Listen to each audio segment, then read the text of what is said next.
not being very kind to us. Oh, sorry, just to check then. Would you prefer if we turn off our cameras? Yeah, if someone is missing, I tell them. I think the upload is the problem, not the download necessarily. So I think the cameras are fine. They haven't. Yeah, I'll let you know if I have issues. Haven't had them so far, but it should be fine. So without further ado, starting in 3, 2, 1. Firstly, we need to discuss what this narrative actually looks like. This looks like prioritizing other people's needs over your own. This is sacrificing personal time to do something your partner, friend, or family member wants. This is being mental support for other people, even at your own detriment. This is being economic support, even at your own detriment, e.g. borrowing money to friends and family and romantic partners. This is prioritizing keeping the relationship alive over other personal goals, e.g. staying in your hometown rather than leaving for uni somewhere else, to not leave your romantic partner, to not leave your friends that you spent so much time with. This is a narrative that is propagated in movies and songs and books from time immemorial to today. From Sonia from Crime and Punishment having to be a prostitute to support her own family, to modern movies and songs about people damning everything else to hell to be with the one they love. This is also within society and within mass media being portrayed as a heroic act, which is an incentive extra to do it. The fact of it being heroic gives an intrinsic value to the act itself, which when you weigh off with then have to weigh off to the harms that you are doing to yourself. You're having to rationalize that this is something that you want. And look, always going to come and say, oh, but some people want this. Wanting this isn't a bad thing. The problem is that the narrative is taking away your ability to make this choice, lest you will face repercussion in how you are portrayed within your close group of friends, within society itself. So even when you don't want to do something like this, you still do it in your close friend group, or with your romantic partner or your family circle, because of the stigma that you are fearing can occur, and because of the stigma that is likely to occur. E.g., if my friend really needs to talk to me, but I feel like shit, I'm still going to do it, because otherwise they're going to prioritize somebody else to do it over me, and they're going to be saying I'm a shit friend. Even if they don't, I have the idea in my head that they might, so I will prioritize it, because there is a narrative that a sacrifice is something that is required of me to as an upkeep cost of close personal connections. This is even worse when you have examples of women staying in toxic marriages to protect their children for fear of the stigma that is present throughout society, especially in more conservative communities. This is the narrative, oh, what will people say if I leave my husband? A subliminal notion that this is unacceptable, that you grew up with from the time you were a little child. A rationale that this is a sacrifice you're making, so this is what makes it worthwhile, right? On the comparative, if this narrative didn't exist, some women would still be in their toxic marriages, but there will be less of them, giving a net benefit to women altogether by increasing their agency over their own life and increasing their agency over increasing their agency overall and their ability to improve their own personal situation in life. And this narrative is something that is romanticized and idealized so it holds sway over people. This means that they're even more coerced into buying into such a narrative without being able to properly weigh the factors that this will have on their well-being, because of the value that this notion is romanticized within pop culture and within society in and of itself. Saying I suffered for love is something that is greeted with awe and respect, not something that is greeted with commiserations, right? Cool. Two main points that we're going to bring from OG. Firstly, on the point of agency towards yourself, and secondly, on how this disproportionately harms women. Firstly, on the point of agency towards yourself, the highest duty an individual can hold is the duty towards oneself and the agency towards oneself. Since you are the only actor that you do have epistemic to, and since you are the most proximate actor to yourself, the actions you take and have taken have consequences on your present and future self. Which means that the ability to control your own self-representation and the ability to have the maximum amount of control over your own actions is something that is going to be the most proximate need for any given actor. Meaning that narratives that limit your ability to control yourself are limiting all the factors in your day-to-day life, because the ability to have agency over yourself and over your actions is the base need to acquire any other specific needs and wants a person may want. This very much includes the need for self-representation, meaning how you are going to be seen by the people around you and the people who are very proximate to you and people in society all around. This means that you need maximum possible agency over controlling how people view you based on the actions that you take. This is especially true for your most proximate circle, e.g., your best friends, your girlfriend, your partners, your boyfriend, your children, right? These are the people whose opinion of you changes your mental state just because of the intrinsic value that they hold an opinion of you. This means that the narrative of romantic love being a sacrifice places a clear dichotomy on your ability to represent yourself, meaning you have to choose to buy into the narrative, thereby sacrificing your ability to prioritize your own mental, physical, or economic state, or you have to face the stigma of these social groups, especially the social groups that are very proximate to you.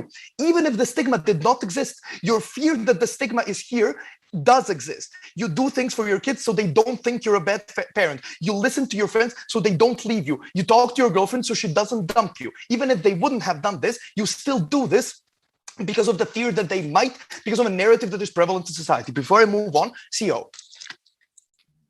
So pop culture talks a lot about love. And so on both sides of the house, there will be some kind of narrative about it. What do you think the narratives look like on your side of the house? Well, I don't care if there is a different narrative. I doubt you will show me a likelihood analysis why a harsher narrative is going to be portrayed, but it's probably love that prioritizes. It's probably romantic love that allows you to prioritize your own self, meaning I want to be happy, so I'm not going to do things. This debate is somewhat marginal in a lot of cases, but the point is that it's prioritizing romantic love not to the detriment of yourself, but doing things with other people when you also can afford it to a reasonable extent, right? Secondly, on the disproportionate hurt to women, women are portrayed as the most vulnerable actor here, right? They're the one who have to have kids. They have a duty to their parents. They have a duty to their husband. They're pushed to do less intensive jobs to prioritize these children, to sacrifice themselves. They're portrayed as the one who will fix the man. Oh, he's a bad boy, but I can fix him. They're incentivized to prioritize other person's mental state over their own, which is a direct incentive to harm yourself as an individual. Women are seen as selfish when they don't do this. Parents will ask you, why are you doing this to me? Why aren't you prepared to do this? Women who prioritize themselves are seen as cold and heartless, right? They're being gate-kept out of romantic love, out of close personal affection, because, oh, she's a man-eater, she's cold, she's heartless, when in reality, she's trying to access the same agency that men and other people in society have towards themselves in her own personal situation, right? And this is a dichotomy that is being disproportionately placed on women, making them even more likely and even more necessary to buy in, to access all the factors in society. For all these reasons, we are proud to propose.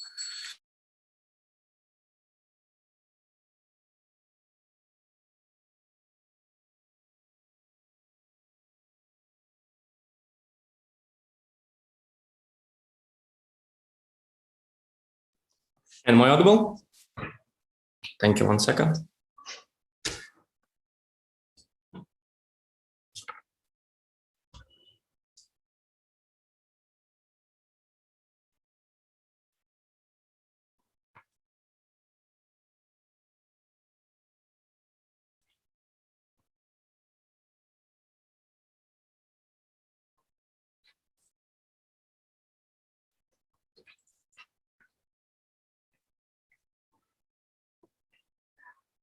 The case of the opening government is that people have to care about themselves more. The problem is that they totally miss the comparative. The narratives that love is the main source of fulfillment of the people still exists. The narrative that the marriage is something that women should pursue because if you don't have a man, that you're not a completely fulfilled woman, they still exist. Meaning the comparative in this debate that people will not try to do something that benefits them, but rather try to find this ideal law, which because of the narratives that still exist in the society. We think this narrative is very good one because it means that people have the expectancy and the awareness that you cannot find the ideal love, that in order for you to be fulfilled in the romantic relationships or in other relationships, you have to constantly work on these relationships. And this means that people will not be stressed when they find out that something goes wrong, or they will be ready to actually do some things to change these things. So we're going to talk about a couple of things. Firstly, why we cannot find the ideal fit. Secondly, why people can develop their relations more and better on our side of the house. And thirdly, how kids feel in these relationships. Before that, a couple of points of direct responses to the opening government. Look, it's not a debate about the abuse relationships. Let's be real. Why? Firstly, because the abuse is completely opposite to love, meaning that actually narratives do have extent to when they actually end. So in this case, the extent is where the person actually stops feeling the love and not given this love. When you abuse someone and make them feel bad, you're not giving the love to them, right? Meaning that, and also this is perceived as something, an abuse, I mean, as something very bad in the society, meaning that all the people, when they see abuse happening, they're going to say, you should leave him, you should not stay with them only because of the sacrifice. Secondly, is that the reasons why people oftentimes stay in abusive relationships is because of the other reasons, not the narrative. For instance, the women do not have the money to sustain themselves. She is being purely dependent on the husband because he earns the money, and she doesn't work because of the narratives I described before. Meaning she is not leaving this relationship not because of the narrative, but because she doesn't have other means. Thirdly, even following their own example, the woman cares about the children, therefore she doesn't leave. This is about the prioritizing of the interests. Even if we don't have this narrative, the women would still prioritize their children over their own needs because they feel like the child is their main fulfillment in the life, that they need to make them happy, etc., etc. So meaning all the issues that and the reasons why it's changing on their side are not happening. It's not in any way connected to the narrative. Now, why you cannot find an ideal love? Firstly, because people live unique experiences through their lives. You have different family backgrounds, you have different relations with the friends, you went to different school and the university, which in the end create different experiences that people live. It means that and in the end, these unique experiences create your own personality. Because, for instance, like you had a bully in your school, therefore now you are more aggressive to people and less trusted to the people because of the experience you live. Meaning that given that these are like tons of thousands of different backgrounds and experiences people live, it is very likely that you're not going to have the same experience as your partner did. Meaning that, for instance, you will be a very impulsive person and your partner will be a calm person, and you will be still together, but because of the other reasons, but you will not ideally fit, and you will have to stay to sacrifice and understand that he's not ideal, he might be very impulsive, for instance. Secondly, that given if we speak about the child, for instance, then the children, they do not choose where they get born, they do not choose their family at all, they cannot know who gave birth to them, meaning they could be absolutely different people with different needs, with different understanding and values because of the difference of the societies in which they live, right? Parents might have values that were good like 30 years ago, and the child who lives now, who speaks to people now, might have absolutely different values. Thirdly, people can change, meaning that even if at the beginning you had similar fit, in the with some time, when you are going to have again new circumstances in which you live, new friends with whom you speak, or new situations that happen to you, you might also change your personality, meaning that if you had a fit at the beginning, in the end you might not have this fit. So this all comes to the fact that relationships are a constant work of two partners or on improving their own relationships. Why they're able to improve that on our side of the house? So firstly, it is because we have this expectancy. People understand because of this narrative that in order for you to build good relationship and be satisfied in them, you have to sacrifice, meaning people are actually ready to sacrifice if they know about that. Secondly, the love, which is which is the main source of people making change in themselves, is only present on our side of the house. Because on their side of the house, when people see that they need to sacrifice something, they feel like it's not love. If it's not love, then I don't have to change myself at all, because like I need to find another partner, right? Meaning that love is the only unique thing that might happen only on our side of the house. Before I move on, I'll take closing. Yeah, I have a beautiful wife who I love very much. Why do I need society to tell me that I need to sacrifice things when I'm probably just going to do that anyway? Yeah, this is what I was saying right now. You don't have to love. On your side, you don't have love at all because you think that if you need to sacrifice something, then it's not true love. Because without this narrative, the perception of the people is that the only way that love and good relationship might exist is where you don't have to sacrifice at all. And the narrative of the sacrifice makes you aware that relationships are not ideal, that people are not ideal, that you have to do something in order to improve this relationship. So thirdly, it is because on our side of the house, you actually know that you have to fight for this relationship. So why it is all important? Because it means people live in a much better relationship, which are very important. One, because they give you support, they give you financial, mental support where you could talk to someone, talk about your problems. Two, it gives you a feeling of satisfaction that you could get all the benefits out of your child, seeing him, how he grows, how he fulfills what you expected for them. So OG says that you need to sacrifice your interests. You might sacrifice your interest, but you're getting a lot for it. You're getting, your partner also sacrifices for you, meaning that it's a completely winning game for everyone. For these reasons, please oppose.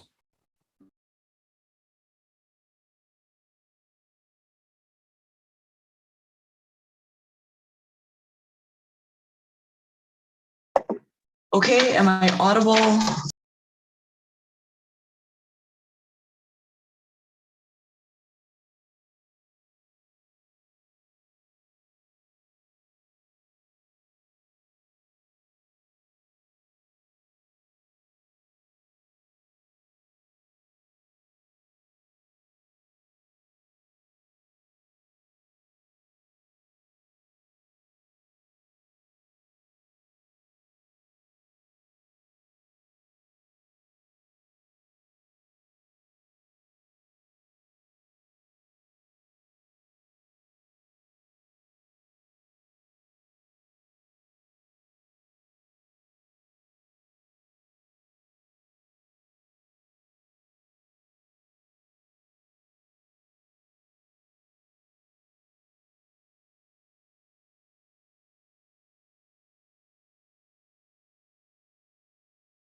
Okay, can I start or should I wait for another minute?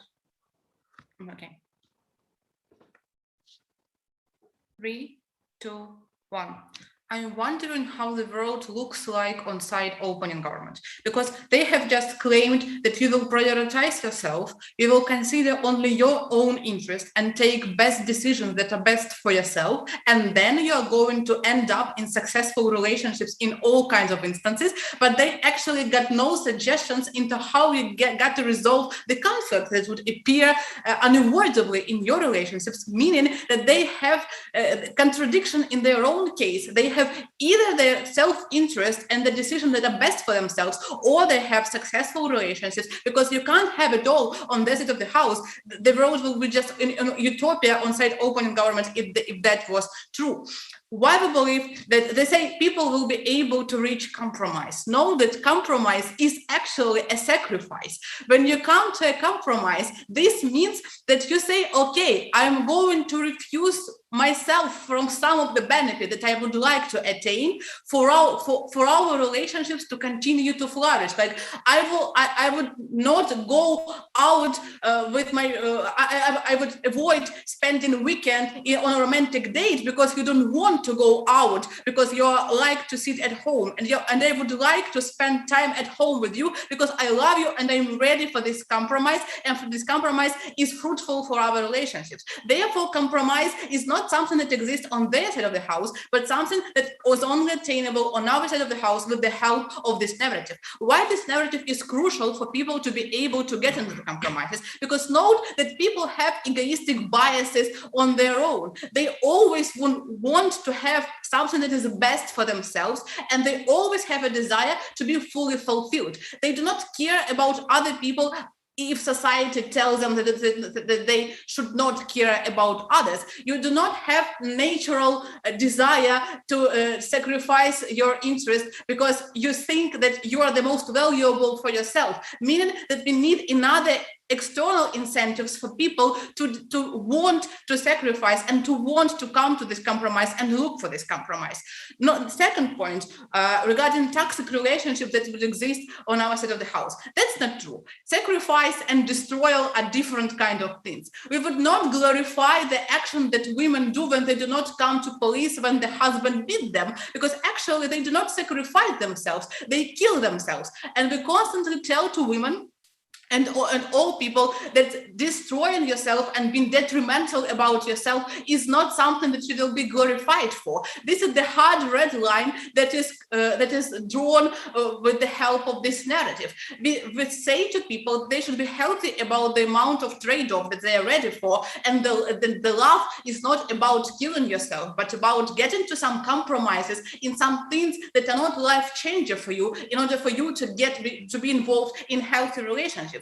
Therefore, toxic relationships either exist on both sides of the house, regardless of the narrative that you end up having, or they do not exist on our side of the house because we actually draw a red line for these people and not incentivize them to go into this toxic relationships. Now, about harms on women that are pushed to sacrifice and pushed to prioritize all other interests and being dependent on men. This narrative symmetrically works for men, i.e. that we tell to them that they need to sacrifice their own interests in order to make their woman happy. This means that I'm ready to sacrifice my desire for my wife to stay at home and be a housewife if she would like to have a career, because I love her, and I think that love is about sacrificing my egoistic interest and letting my women be fulfilled and self-actualized in their reality. On their side of the house, what this man would think is that if the woman doesn't want to be a housewife and would like to pursue a career, then I need to break up with this woman and look for another partner, because we do not have a perfect match. I don't need to sacrifice my own interests and desires for this woman, because love is just accepting me as I am And if she cannot accept me as I am, then that is not true love. Then I need to seek for another partner. Taking into account the analysis provided to you by my partner that it is very unlikely that you would find your perfect fit, this makes people constantly wandering, looking for perfect partner, and this makes them frustrated about the fact that they cannot find true love.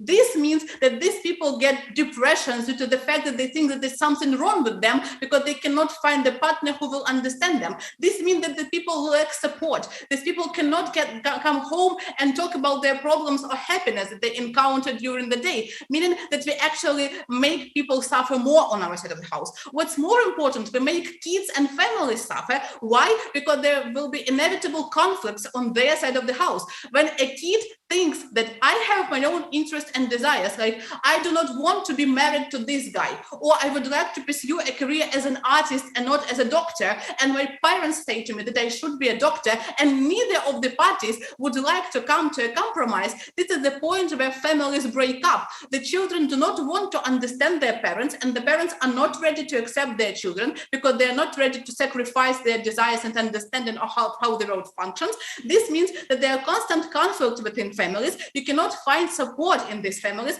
and you are suffering because you actually have no support or whatsoever. Before I move on, closing. Yeah, I mean, even in that case, like where one person wants to be a firefighter and one person, or whatever it was that they're not allowed to do, surely it's better in that case the relationship just ends and they actually live a fulfilling life. Relationships are needed for people because the empathy and support that you get from this relationship is something that helps you actually to maintain your life. You cannot get support out of nowhere, like books or magazines or TV or internet won't give you support. You need people's empathy in order to get this support and understanding. And this people's empathy comes from the relationships. And the highest level of empathy comes from people who know you best.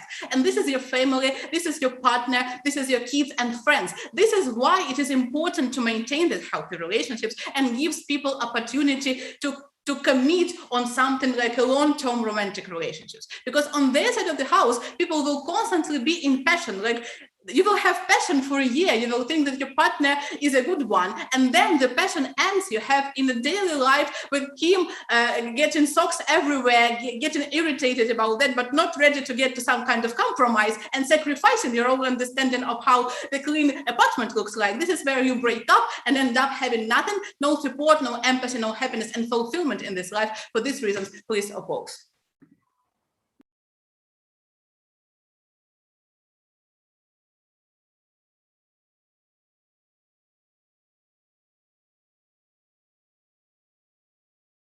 Can I check that my audio is clear?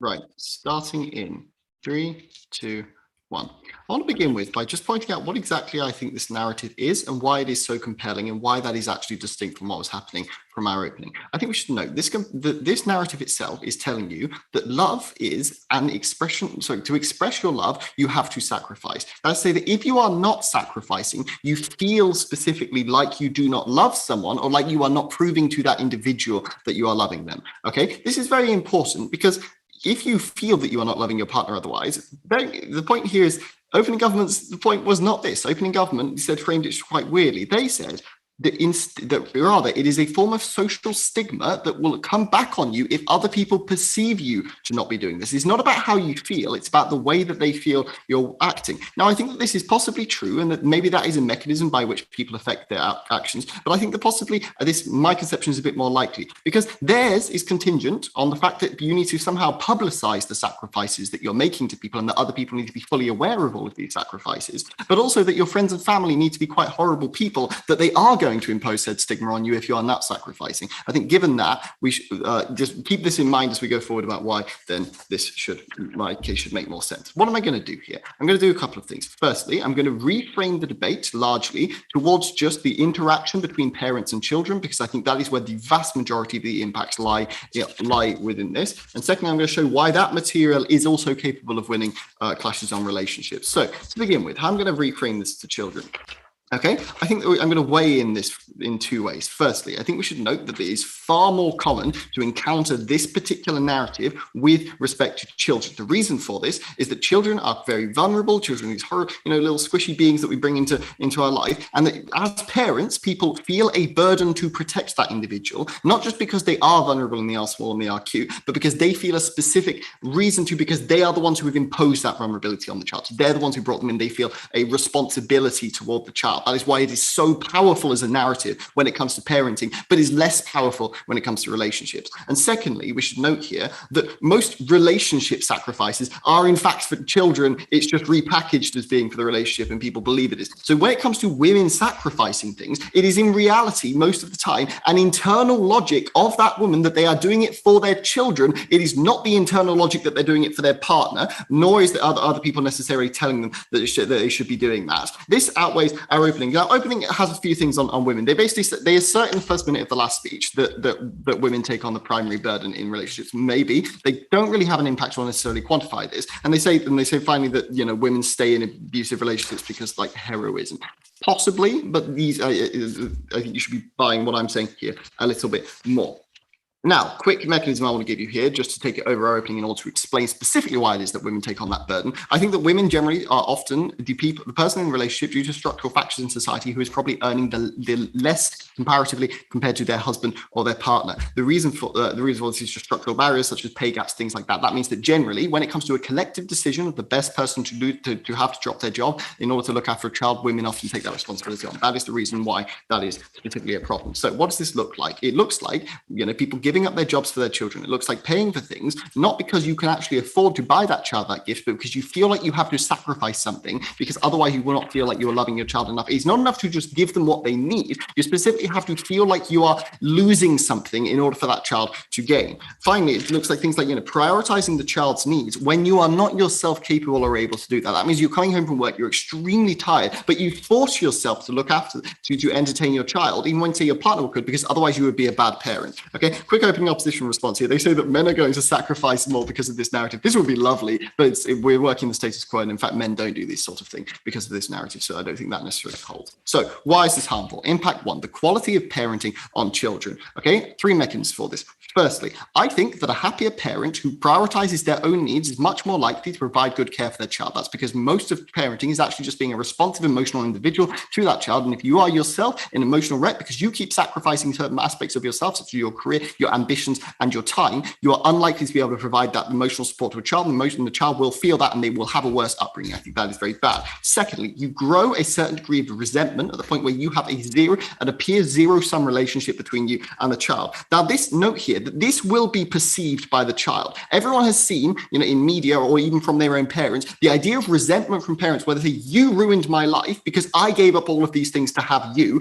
Okay, that is specifically what we're getting rid of in this space. We're getting rid of the narrative whereby parents can say this sort of thing to a child, which they necessarily will. It always comes out later when you make sacrifices that this builds resentment. And then when they're a fucking teenager, you'll be in the car and you'll say, you ruined my life. And the child will be extremely hurt by that. The reason the child will be hurt by that is because they feel like their entire existence is premised on the harm they did to their parents. Okay, specifically, they will get a load of harm through there. And thirdly, you develop a resistance to helping your child at all because you are sick and tired of the sacrifice that you've given to them. You start to feel that they are entitled and that they're taking away from your life. Why is this so important? As I said, most of the impact in the debate lies in the relationship between parents and children. But secondly, the point of a relationship with a child is to bring them up and to bring them up in the best way possible and to not harm them in a specific way. I think given that we are most likely to be able to do that, this is more important. Okay, and it means that thirdly, the fulfillment of the adult that makes them happy, feeling that they have brought that child up, will make them happier in the long run because they did not have this resentment with the child. I'll take a point of information from opening opposition now. Your case is basically parents don't have to care about their children. If parents don't care about their children, children will suffer too. Given that you explained that children are very important, I don't get why you have prioritized parents. Parents care about their children. I care about a lot of people. I do not necessarily feel like I am sacrificing for them. The difference is that margin. It's saying you do this for your child, you buy them the gifts, but you do not have to sacrifice additionally beyond the point that you wanted to. That is the difference that we're arguing for, not what you're saying. Now, very quickly, why do we also win on run another clash. I will go for sort of abusive relationships because I think we have slightly better material than what our opening did. I think there are two sides to this. Firstly, in a relationship, when you have this sort of sacrifice between each other, if you are the individual who a sacrifice was made for, you feel a certain degree of guilt because of that sacrifice being made for you. When, however, you are sacrificing for another individual, you develop a large degree of sunk cost. That means that you have given so much to the person, you are highly unlikely to want to remove that, what you have given them, you're highly unlikely to want to see that relationship fail. Note that this is also mutually reinforcing because you collectively as a partnership believe that this is all based on the sacrifice, meaning that you are likely then to sacrifice more in order to fix your relationship because this is the way that you have learned love. Okay, what this means is that this is generally a much better, more specific mechanism in which people stay in abusive or negative relationships that are bad for them. And specifically, this is also what keeps women in relationships because they feel the sunk cost fallacy of having put so much time and sacrificed so much for it. For those reasons, very proud to.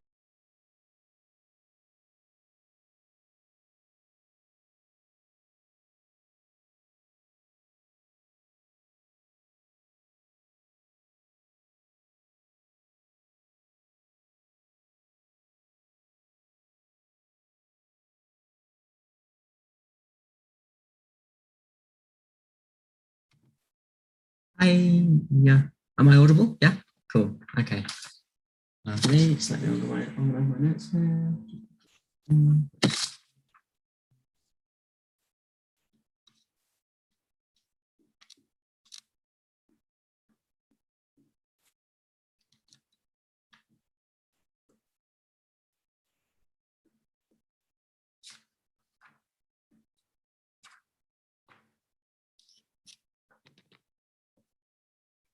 Okay.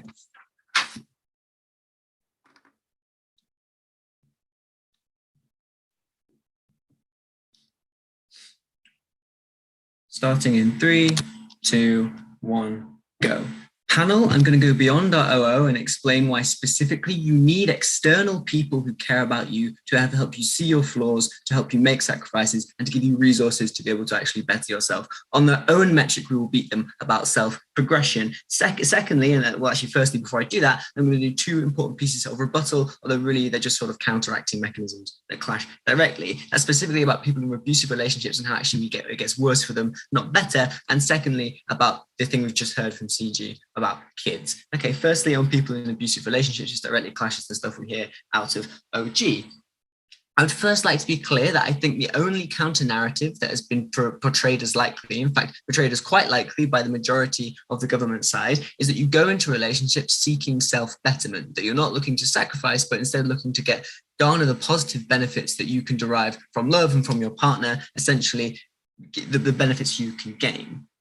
How then does that actually mean that you affect abusive relationships? Piece of characterization. People who fall into abusive relationships are particularly vulnerable in one specific way, notably that they have low self-esteem and low self-worth. This is what allows them to be abused. This is what allows them to be verbally degraded or physically assaulted and feel like that's what they deserve and feel like that's okay fundamentally. To an individual who values their self, values their body to an extent, that's something that you would never be okay with. That's something that you would walk out of, etc. It's very difficult for these people to do that. They're specifically in a vulnerable mental position, not through their own fault, but often through an accumulation of quite complex factors. To that extent, then, if you have low self-esteem and your abuser tells you that no one else could love you, that no one else would put up with how difficult you are to live with, and that actually they're doing you a favor by being the person who's there for you, I think that plays into this whole narrative that would take the place of sacrifice, which is that, oh, I need to be in a relationship that benefits me. This relationship must uniquely benefit me because all these things, these people, this person who has immense amounts of control over me, immense amount of control over my self-image, and immense amount of control over my self-esteem is telling me that this is a direct benefit that I can't get anywhere else.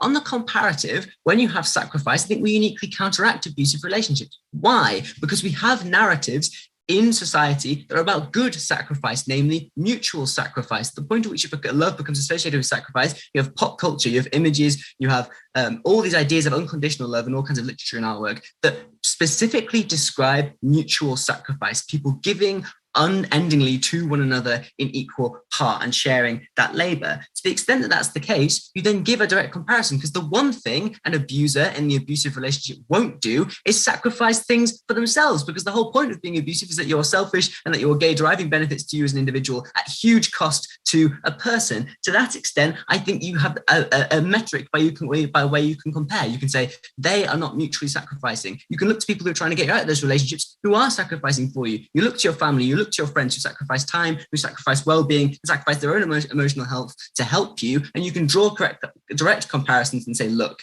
this is not mutual sacrifice. These people actually care about me. I should listen to them. I should engage with them. You're more likely to get out of those relationships. Moving then onto kids, right? Similarly, this comparative is also true, right? You still live in a patriarchal society that wants to coerce women to look after kids. The narrative is just that we tell them that kids rearing and raising your children well and sacrificing for them is inherently beneficial to you. Seeing you kids grow up and retaining no other reward whatsoever is beneficial. Therefore, when you sacrifice, it's not about the sacrifice. It's the fact that you are getting an equal reward for the things that you do. And therefore, you're in a fulfilling relationship at the point at which you give everything to your kids. This is what we tell women. And that's worse because you lose capital when you sacrifice. They say we don't owe women anything for giving these sacrifices because their reward is children growing up well. They're benefiting from this relationship equally, if not more so than the things they put in. At the point at which we believe that women are sacrificing, we see them as loving, we reward them in society, we give them social capital. All those things are good. That gets worse on the side of CG, not better. Right. People's ability to see what benefits them is necessarily limited. Two things here. Given our perspective, we value certain things more highly. 3 subpoints. Firstly, we value immediate gratification. To the extent that we live in our own body, we feel its urges, its cravings, we feel the desire to eat, the desire to have sex, whatever it may be. Those things necessarily weigh on us constantly and immediately at the point at which you make any decision. Note that a person who personally knows you, knows your struggle, and know how following these immediate desires might affect you negatively, can see those impacts in the long term or the medium term, but doesn't feel the way of those immediate impulses to act in a certain way. The external perspective uniquely enables them to tell you to do things that you might think aren't good for you in the immediate term. In the immediate term, you want to eat the burger. Not eating the burger would be a sacrifice. But if someone who loves you tells you that, and you believe that love is about sacrifice, you have an emotional component that immediately tells you to believe them and not your own gut instinct. That's probably good for you in the long term. That external vision is useful. Secondly, we have emotions in the short term. They are visceral and immediate. If you're incredibly angry or incredibly sad, that clouds your judgment and removes your ability to make rational decisions. To the extent that love provides a counter-emotional force that can match those things, because it's well established that you love this person, it's very profound and very strong feeling, you have a reason to not go with your emotions in a rage and, lash out at someone you love. You have the extent to not wallow in your own sadness and to get up and go out and try and make yourself more happy because that person tells you to do it. In that moment, you make a sacrifice, not doing what you'd want to do, but doing what they tell you to do because of that counter-emotional push. Impacts. This forms on a scalar, right? Because people who get angry and shout at their loved ones have bad things occur to them in the long term. They regret them once they come down from an emotional problem. They might think twice when they're asked to stop because of the narrative of sacrifice of love. But also, you have people on the opposite end of the scalar with much more pronounced issues. The anorexic daughter, who does by the nature of her illness legitimately believe that eating is bad for her body, might believe her mother because she thinks she's sacrificing something for a loved one. That loved one can uniquely see something and help someone in a serious position of harm. To that extent, sacrifice is necessarily useful to these people. Finally, on resources, right? Certain groups don't have the perceived benefit for those who have resources. Let me explain this. If you're poor and you need money, a cost-benefit analysis for people who are only in relationships that are meant to benefit them and further their cause would never do that because there's no certainty they get return on their investment. So even though someone who loves you gets a benefit just by sacrificing that money, even if they never get it back, they're perfectly happy to sacrifice it so you can pursue your dream. You allow more resources to be freed up for those individuals. Secondly, we just think structural barriers can always prevent you from getting what you want, and they're only changed by long-term action of large groups. To the extent that the people who engage in cultural action often don't see the results of that outcome, like the civil rights movement, most of them died before they saw the changes in laws that actually helped their people. It was only through love for their people and are willing to sacrifice for that love that meant they ever made their decisions in the first place. If they were self-serving, they never would have made those decisions. Weighing then really quickly, we beat government side on all their own metrics because we actually help people self-progression and do not harm it at the point at which they have these loving relationships they're willing to sacrifice. Also, even if choice is limited in some instances, we talk to you about instances where people have no choice unless you have people sacrificing for love. For all these reasons, I think we've pretty clearly won the round. Please vote CO.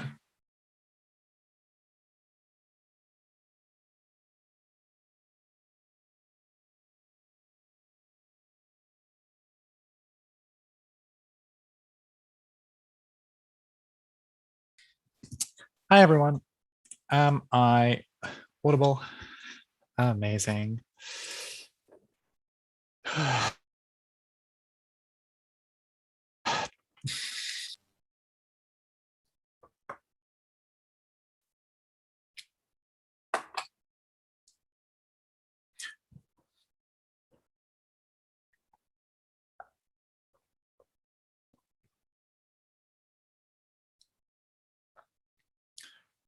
All right, I'm going to get started in 3, 2, and 1. There are people from my town who, as soon as they reach 20 or 21, they think, great, I'm going to devote my lives to my kids. They're going to have the very best life. I'm going to do everything I possibly can for them. I'm going to take care of them. I'm going to give up my job and I'm going to spend full time. I'm going to be a full-time mum. Usually it is a mum for the reasons that we've given. The problem is that when those kids get to 10 or 8 or 12, they suddenly think, oh my God, all of the life that I could have had if I hadn't thrown myself so far into taking care of these kids. Not only are they unfulfilled as people, but that relationship with kids is also deeply unfulfilled. That's the case that we bring you in CG, very shakily engaged with by CO. And on that basis, I'm just going to go team by team. But before I do that, and before I start with CO, I just want to point out that this is a this house opposes motion. We don't have to provide a counterfactual or a comparative narrative. We just have to objectively work out whether this is a good thing or a bad thing. It doesn't matter if all of the other narratives are also bad. That doesn't stop this narrative also being bad. So all of closing opposition's rebuttal about the counter narrative, the alternative narrative being self-betterment, for example, all of that's not in the debate. Let's talk about closing opposition, and in particular, rebuilding the two things that they say. First of all, they talk about abusive relationships, and they say something about the counter narrative, which is an in, and then they say, but mutual sacrifice is better. And you can hold them to account for the fact that they're not sacrificing. I think this is probably ridiculous. Like, I think one mechanism for abuse is talking as a partner about all of the sacrifices that you've theoretically made, right? They don't have to be really big sacrifices, but they are still useful, like tactics that are used by people to abuse, right? To say, oh, like, I've made a really big commitment. I've given up this thing for you. I'm also just not clear why, if the fact that they are abusing you isn't enough to push you away, why the idea that they're not sacrificing enough is. I think probably this is less powerful than all of the other things, horrible things that they're doing to you. Again, their own response about kids, they say the counter narrative is equal reward and that's worse. We don't have to defend that. It's not in the debate. Let's talk about the case that they bring us, because I think it's kind of strange. They say there are emotional components, there are emotional things. People get emotional and that's bad. Luckily, we have people who are there to listen to you and tell you not to listen to your emotions. Two important responses to this. The first is that I think that they give a certain kind of example where this is good. Totally unclear why these examples are typical, right? Like, it's totally unclear why always listening to your emotions is bad. I can think of a number of cases where actually I've just vented because I'm angry at something, and venting has helped me come to terms with some problem, or genuinely getting angry at some issue in my life. Expressing those emotions is really important. If it is always the case that your partner talks you down from those emotions, which is the mechanism that they've given, by the way, the mechanism is you have emotions, your partner gets rid of them. It's not clear why that's always good. They don't give any analysis from that. I would say on the balance, it's probably not. But it's also another important response to this is it's totally unclear that they're listening to you because it's a sacrifice, right? There could be any number of reasons why they would listen to a partner if you are indeed going through a visceral and immediate short-term irrational reaction. It could be because they know you really well, right? So they're able to say things that are really relevant, or they're able to speak really rationally, or you listen to them because you love them, or any other of these things. Totally unclear why it has to be a sacrifice. Their case is totally uncomparative. CO is out. Opening government. Let's see why opening government is out of this debate. A couple of things that they bring us. First of all, on agency, they say you should maximize your own agency. They don't weigh this at all. Like, obviously agency is good, so are many things. But I think more importantly, the argument that they give, it's just not a principle, right? It's just a re-explanation of how it restricts your decision making. Like no shit, having to make sacrifices restricts your decision making. That's obvious. I think we explain specifically why people are being pushed to do things that they wouldn't do otherwise, not because of stigma. That's strange. It's because it's in a relationship. You have to make sacrifices in order to demonstrate your love. If you're not making sacrifices, you don't love the other person enough. So you feel that social pressure, not because of the stigma, but because you care about your partner, and you define in your head the fact that caring about your partner means making sacrifices. So in order to show that you love them, you make these sacrifices. That's why it's such a powerful thing. And therefore, that's the precursor to all of their impact. In terms of their argument on women. I don't think that they explain why the patriarchy would stop existing. Presumably it would, so presumably under opening government's world, women would take on these higher domestic roles anyway. It's only Tom that plugs this gap and says that if someone has to sacrifice, it will be the one who has to sacrifice less. That's usually women, because women tend to earn less. Women tend to already have societal expectations where they are expected to do these things. Therefore, at the point where someone has to give a sacrifice, it will be women. That also fills the opening government gap. They're contingent on us. Even if not, why is our extension on kids more important? Two reasons. First, kids respond to the way that they grow up and respond to modeling by parents. That is, if you treat kids well and have a great relationship with kids, they tend to mimic that later in life. So they tend to have really good other relationships with adults. Likewise, if you have a really hostile, bad, toxic relationship with your child, those kids then often have really problematic relationships with other adults and their children in their life. So if we can fix the problem when they're kids, we can also fix that problem later. On that point, therefore, our argument is analytically prior. That was what I was looking for. And in particular, how do we get this? It's specifically that if kids like respond to their modeling from their parents, right? If parents are overcompensating, they will also overcompensate. This is how you get generation burnout, which is people just doing too much, responding to parents that were pushing them too far, right? But also people reduce the hierarchies that they see. If kids see that their mother is giving too much, they tend to assume that that's the way the world works. And they, as a mother, also give too much. So you tend to reproduce these hierarchies further down. I also think principally that we should care about children more, given that they had no choice about the situation that they're in, right? We have a bigger burden to someone who opted into a terrible situation than someone who chose to be there, right? If someone is living in the forest because they're poor and have nowhere else to go, as opposed to a hippie that's retired there, then you obviously want to help the poor person who didn't choose to be there because the intuition pump, it makes sense. Owen. If the parent refuses to go to the theater performance where their child participates and the kids feel lonely because of that, then how the parents feeling better leads to children feeling better? No. Why it all outweighs all the negative feeling of loneliness? Yeah, thank you.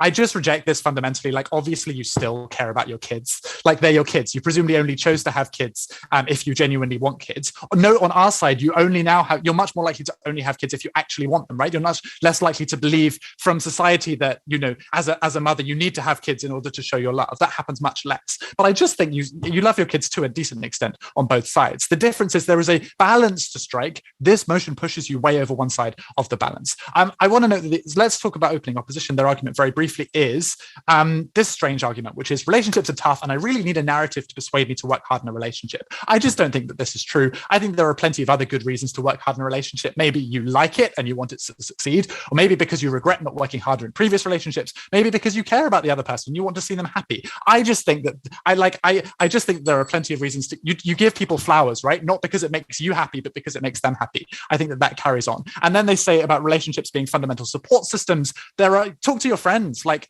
friends are great. They'll really open up to you. And you can open up to them. Not clear why you need a relationship. CG.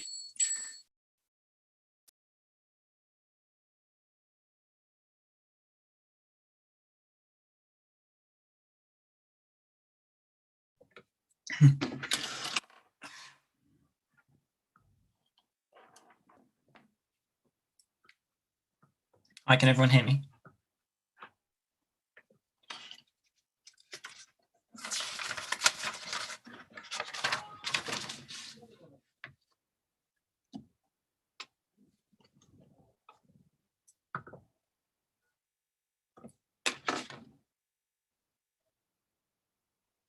CG binge watching a teen mum show during prep season does not an extension make. This entire thing is predicated on the idea that people are throwing away their lives by throwing themselves into raising kids, an assertion that they never prove and never show why it's the majority of cases, and that then all of their material that extends off of that revolves around the idea that the main problem with parenting under the status quo is that parents sacrifice too much. Note the only example they were able to give of this was buying gifts, and that therefore they put themselves through unnecessary harm. We believe that doesn't manifest, and even if it did, for all the reasons that BK gives about how people learn to value the relationships they're in, cherish them, and understand how to process their emotions by understanding that the sacrifice and the pain they're feeling is part of the process of love, as opposed to something harmful that they have to avoid, which is what OG said would happen. We believe that you therefore get better relationships on our side, better and more stable people. And thirdly, the important thing that he says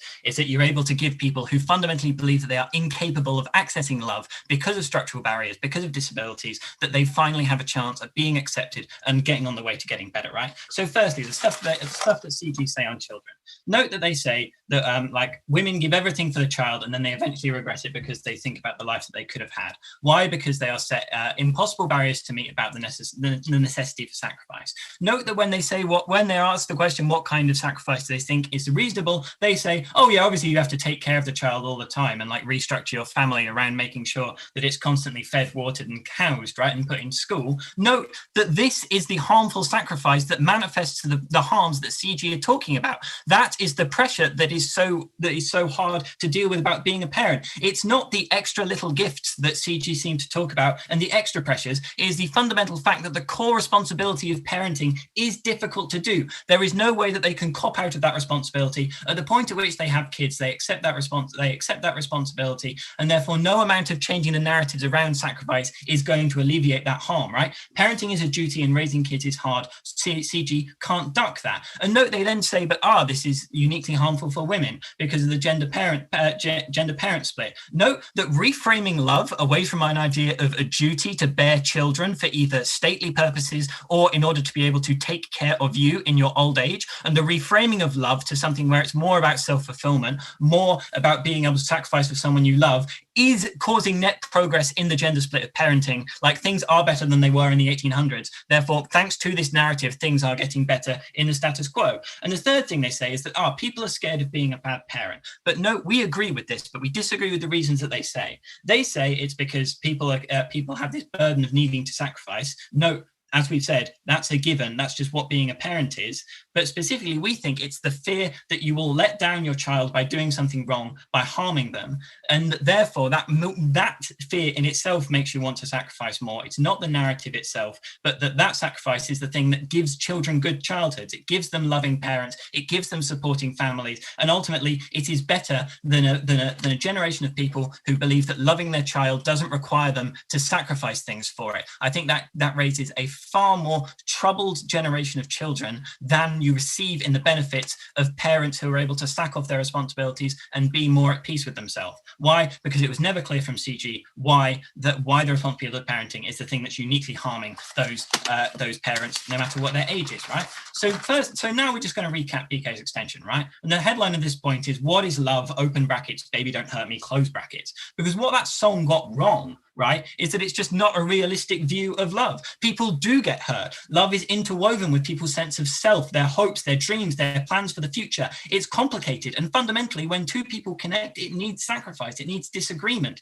And this narrative uniquely helps people deal with that. When BK talked about the emotions that arise from disagreements and sadness in relationship, what he was saying that the unique benefit of having a romantic partner or having someone that you love and trust to talk through this with means that when you feel those feelings, you don't do what OG says and immediately go, this relationship is no longer serving me, I need to end it. Instead, you acknowledge to take the highs with the lows, you acknowledge the boundaries and the fluctuations in your emotional state, and you learn to process them in a sensible way that makes you less erratic, that makes you more stable. Weighing this off against the other teams in the round, right? OG tried to explain why love doesn't need sacrifice. I think BK did a good job explaining why inherently the two are tied, and even if it didn't, CG stuff about parenting brings that into the debate. So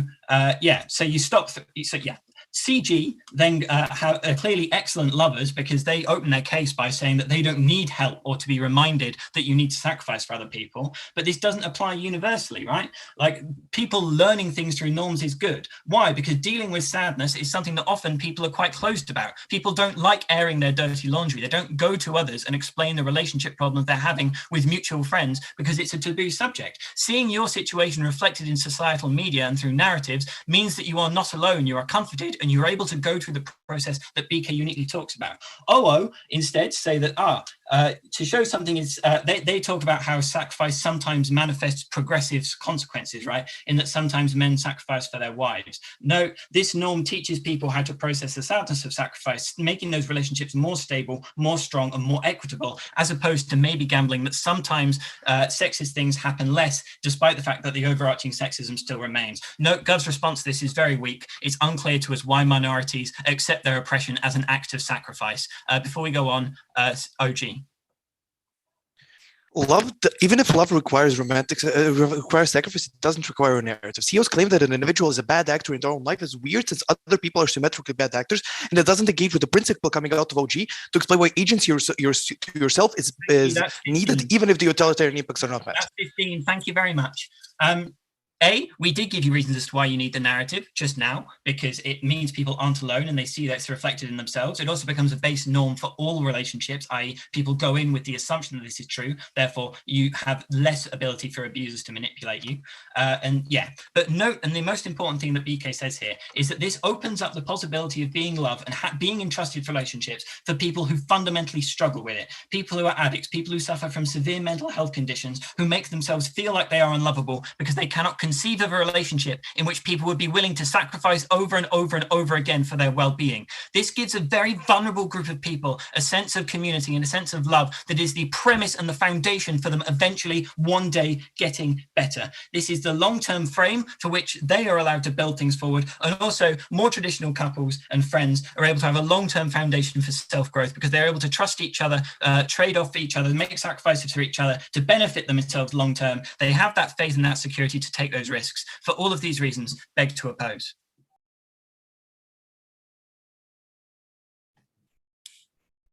Cool. I thank the opposition whip for that fine speech. Thank you to everyone for what was a genuinely excellent debate. We'll end the recording now, I suspect.